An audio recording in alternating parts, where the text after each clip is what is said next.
Good morning, everybody. Good morning. Um, we have a few things that we need to do today. So laundry is very, very, very crucial. We've got to get laundry taken care of today. I did do Jen's laundry yesterday, so that's good. All that's left is I need to fold her clothes. But of course, we got to have our coffee first.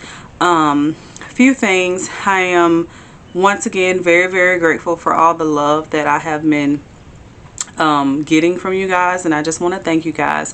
If you guys are new, please make sure that you hit that subscribe button. Give it here.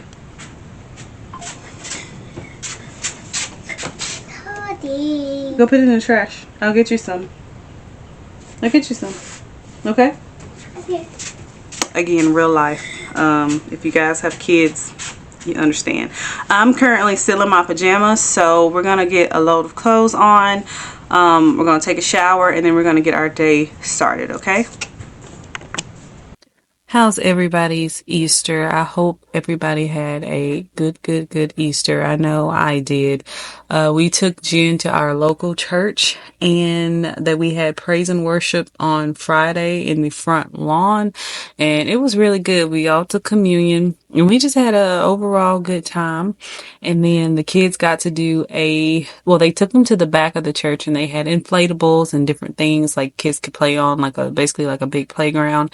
And then after that, they took the kids to the back room, and they had a glow in the dark Easter egg hunt. So it was really good. At first, I kind of thought Jen was going to panic because she doesn't really do too good.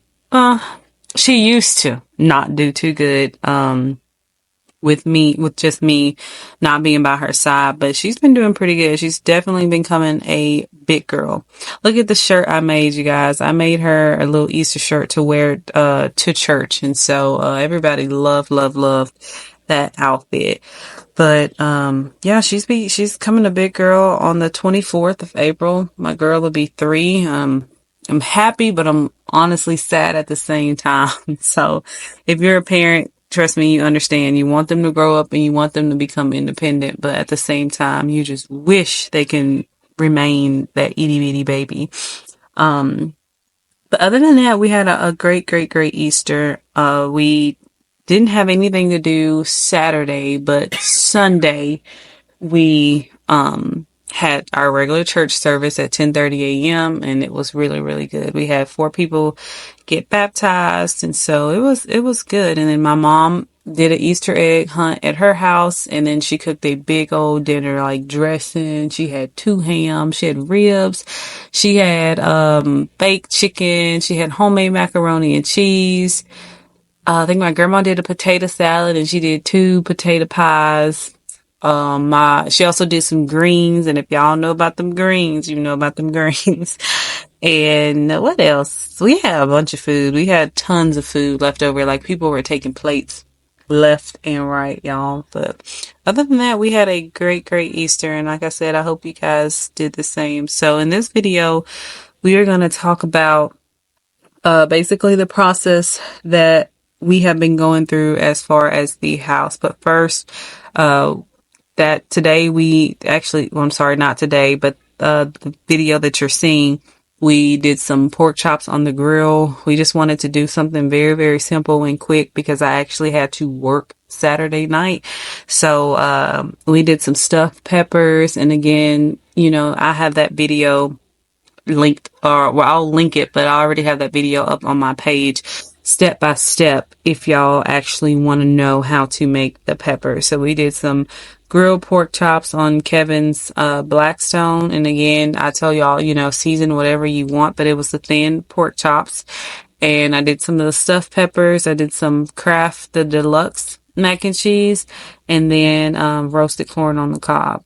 Let me know if y'all want that recipe for my corn, y'all. That corn was so good, but let me make y'all laugh. I had to add sugar to my corn, which I normally do, but I normally do not add sugar to my big corn that's being roasted. So when I left the grocery store, I did not pay attention to the corn that I grab, and normally I make sure I grab sweet corn. Well, this time I didn't. So your girl had to make up a concoction for that corn, but it turned out really, really good. Actually, it was some of the best best roasted corn that I have ever made. So that's a good thing.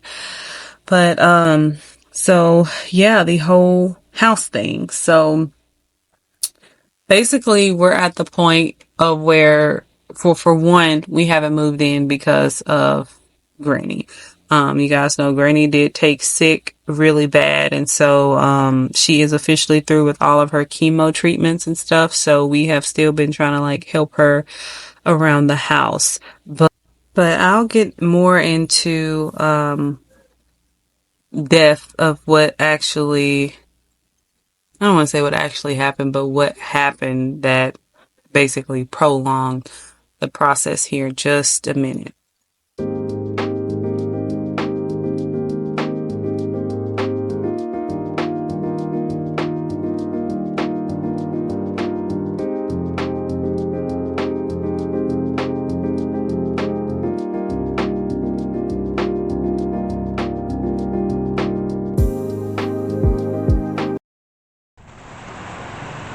Alright everybody, how's it going?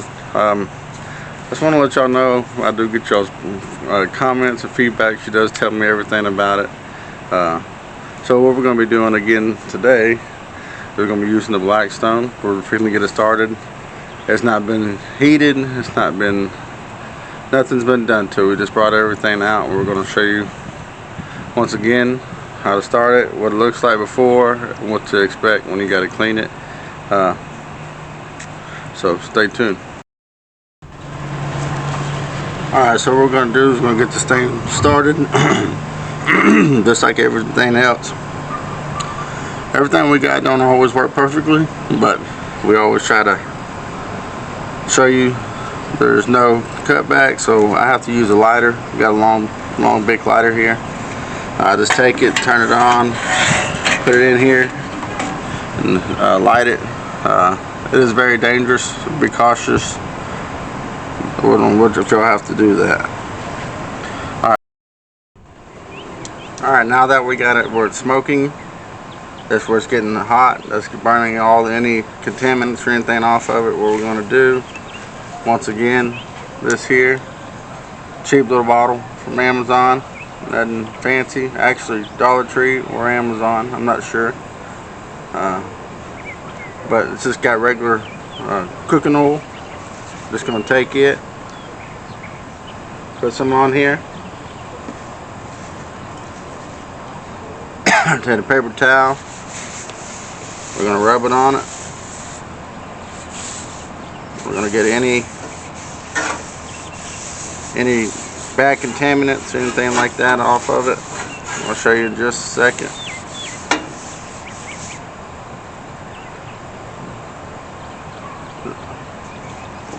From being stored or anything like that. So basically you're just prepping it. So now that we got it cleaned the first time, we're going to let it heat back up, and once it starts steaming and it has a glaze to it, right now it has a nice shine. When it has a glaze look to it, then we'll go ahead and take it and we'll add more oil and clean it off again. Alright, now that we got it back smoking, got a little smoke on top of it with a little glaze. It's not as shiny as it used to be. You can see right in this area here. We're going to put some oil down on it. We'll take another paper towel and rub it all over it.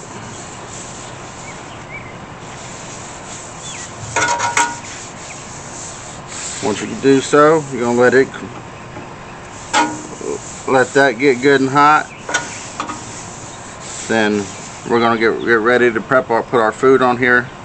Before we do put our food on here, we're going to do it again, put some more oil down and rub it around, and once we do that, we'll be ready to cook.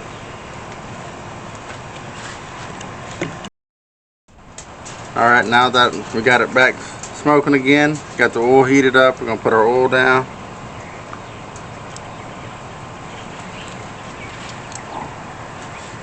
We're going to take our pork chop, put them down on there on low heat, that way they get a nice You cook all the way through. You want to make sure that you do cook your pork all the way through.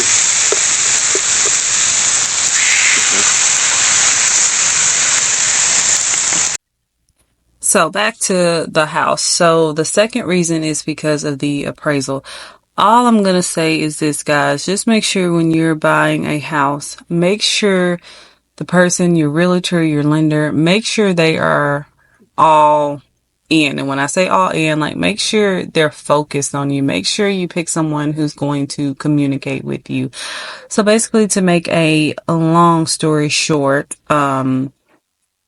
we had to wait on our appraisal report to come in. Once our appraisal came in, everything was good after that. But prior to that, it took long and there was some miscommunication. And that's why I said just make sure you guys have somebody who can actually who's going to communicate with you guys and let you guys know everything.